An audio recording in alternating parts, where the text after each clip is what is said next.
This country faces a momentous choice.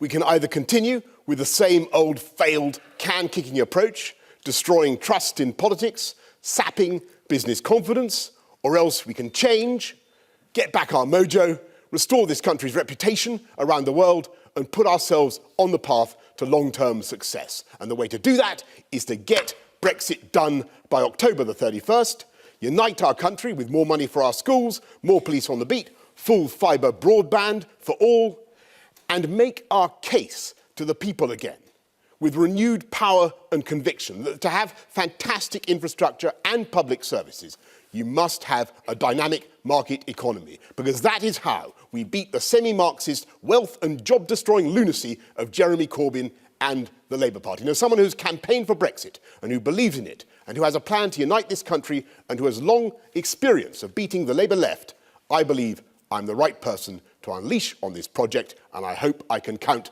on your support. As a tough negotiator, I'll deliver Brexit, but so much more. I'll be the first Prime Minister to have been an entrepreneur, and I'll use that experience to fire up our economy. The first Prime Minister to have run the NHS, and like I did there, will reform and fund our vital public services. I'm the Foreign Secretary who will invest in our brilliant armed services so that we walk tall in the world, and the first Prime Minister for half a century to have won a marginal seat. So I know how to get young people to support our party. In poll after poll, I'm the public's preferred choice for Prime Minister, because I appeal not just to those who already vote Conservative, but those we need to win. And to those watching at home, I'll be your Prime Minister, whoever you vote for, as I bring together our amazing United Kingdom. If you don't get us out of the EU by the 31st of October, will you resign? We're going to come out on October the 31st. And I think anybody who goes into this negotiation proposing yet again to kick the can down the road will, I think, run the risk of forfeiting trust with the electorate and also undermining our negotiating position in Brussels. Could you answer Mr Hunt's question? Delay does not deliver a deal. Julie, a deadline will deliver a deal. And we must stick to that deadline. I think it's a no.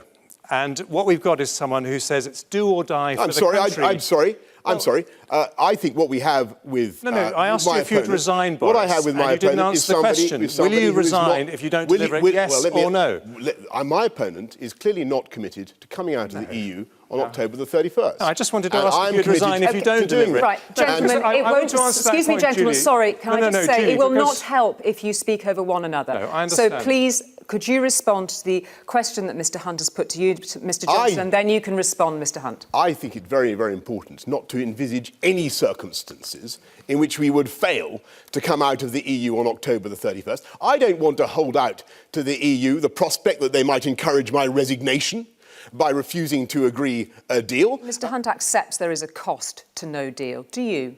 Well, I certainly think that badly handled, a no-deal, a disruptive no-deal Brexit could be costly. But the crucial thing, and I think everybody is agreed on this in the Conservative Party, the crucial thing is to prepare. So we can get rid of... Now, this is a great country. How costly? Well, it's vanishingly inexpensive if you prepare. If Parliament rules out a no-deal Brexit, would you be prepared to prorogue or suspend Parliament to get to the ends that you want to see? Well, I think when that's happened in the past, when Parliament's been shut down against its will, we've actually had a civil war.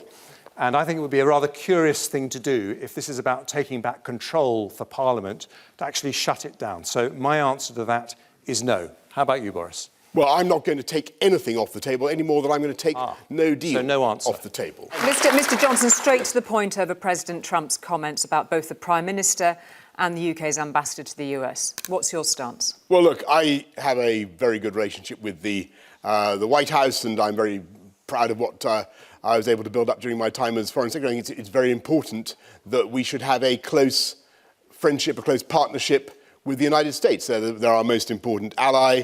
I think the single most important geostrategic fact of the last 100 years has been the closeness between the US and the UK. What do you make of what he said? I don't think, he was dragged into a British political debate in a way he sometimes is. I don't think that's necessarily the right thing for him to do as Jeremy has said, but let's So face is it. he wrong to make let's those face comments? it, our relationship with the US is of fantastic importance. What one quality do you most admire in your opponent as a future Prime Minister?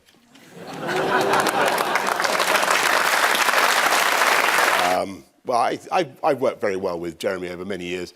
I think I